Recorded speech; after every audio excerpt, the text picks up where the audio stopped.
man in the sky looking down, keeping track of what we do, make sure we don't do the wrong thing. If we do, he puts us in hell and we burn forever. That kind of shit is very limiting. It's very limiting for this brain we have. So we keep ourselves limited, and then we want a toy and a gizmo and gold. We want shiny things, and we want something to plug in that'll make big things for us. And all that shit is nothing.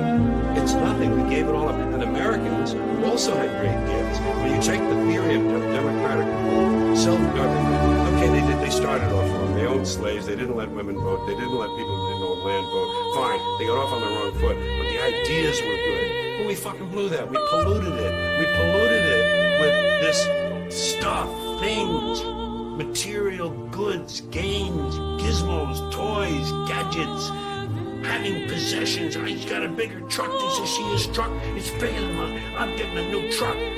Here's a big truck. Oh, I'm getting that one. That's what you got, a video and a DVD too? He don't have a DVD. I got a DVD. You know, whatever happened, and all that will happen. You know, and that's why I'm divorced from it now. I see it from a distance. I give myself a divorce. I said, George, emotionally, you have no stake in this. You don't care one way or another. So watch it. Have fun. You know what? I say it this way. When you're born in this world, you're given a ticket to the freak show. And when you're born in America, you're given a front row seat. And some of us get to sit there with notebooks. And I'm a notebook. Oh my God, did you see that? And I watch the freak show, and I have my notes, and I make up stuff about it.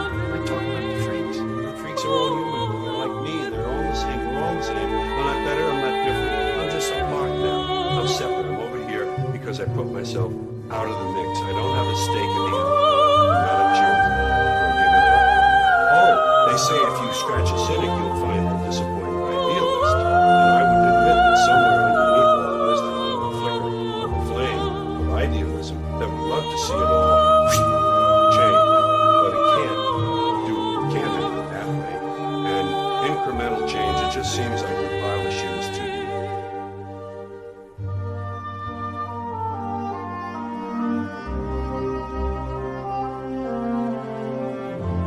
It's ugly. Yeah. And what's funny about it is that as you're trying to fix yourself and dig yourself out of this deep hole that life, society, and you helped also, those people who you saw down there in that hole, who were there with you, who were your friends and people who you counted on, because you meet the people in the same situation that you're in life.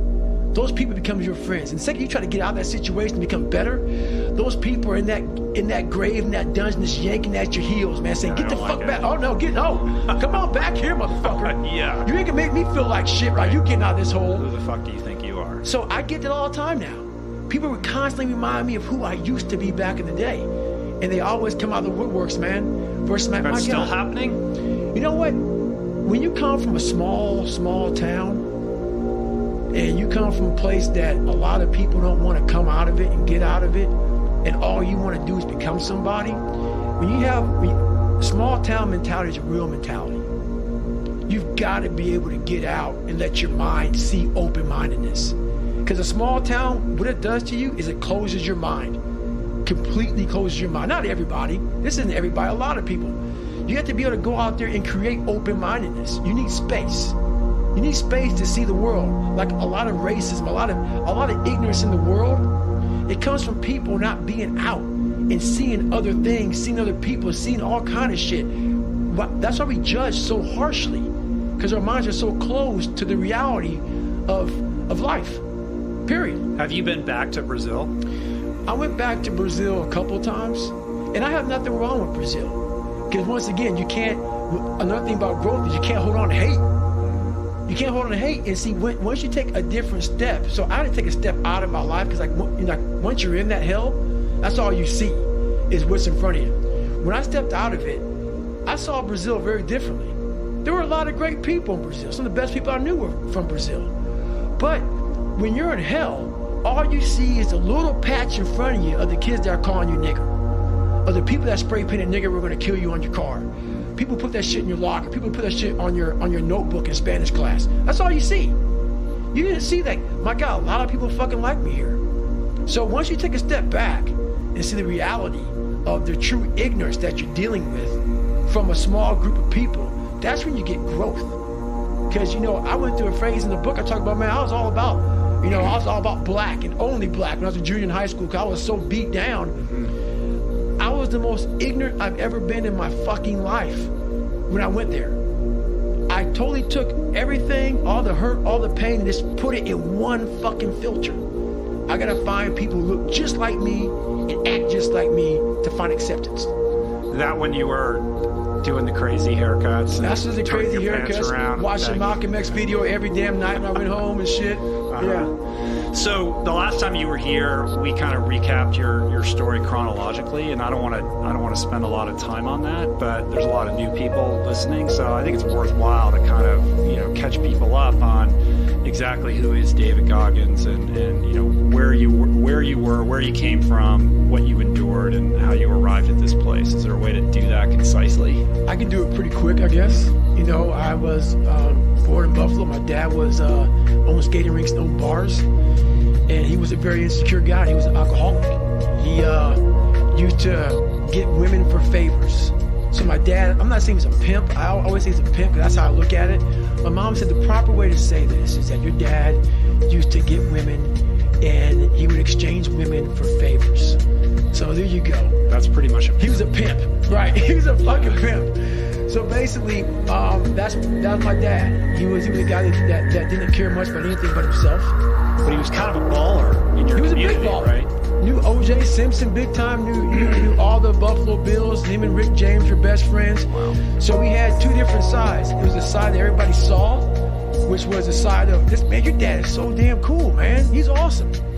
And we lived on Paradise Road. The second that door was shut in that house, it was game on.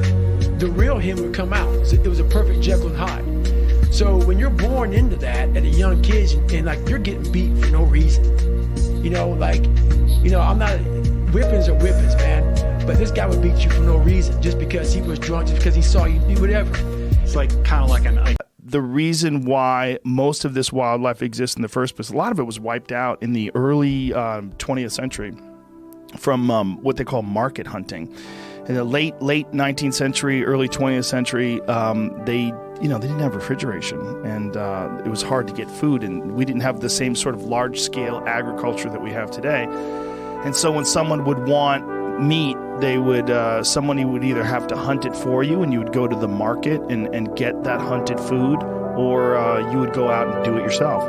And they basically wiped out most of the wildlife in North America to the point of extinction. Whitetail, deer, elk, they've been extirpated from the majority of their range in North America and only been replaced in a few other places.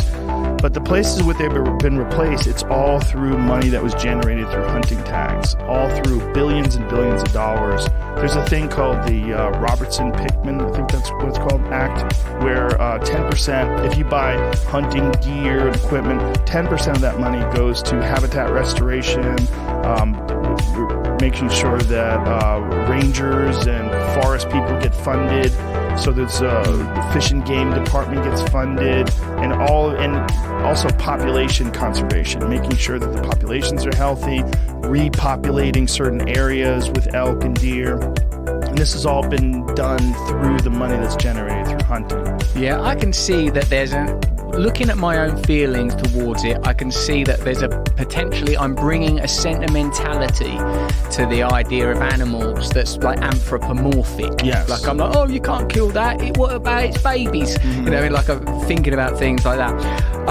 But what I live in a rural area in Britain where like hunting is normal, and agriculture is normal, and I wouldn't get very far if I was sort of like, you can't shoot those pheasants. Look at their feathers. They're beautiful. It's not a helpful attitude. So whilst I in myself, I couldn't do that because it messes me up on a sort of feels like a very sort of deep, visceral level, but I feel that this is precisely the kind of territory where we have to look at acknowledging and tolerating difference between us. This is where I feel like the sort of these ossified, polarized positions between right and left are starting to take root, because if someone like me who don't eat meat, don't eat animal products and wouldn't hunt for ethical reasons starts trying to impose on other people, no, you shouldn't hunt because of this, that, have you not watched Bambi? You know, like that's going to mean that people aren't able to explore who they are.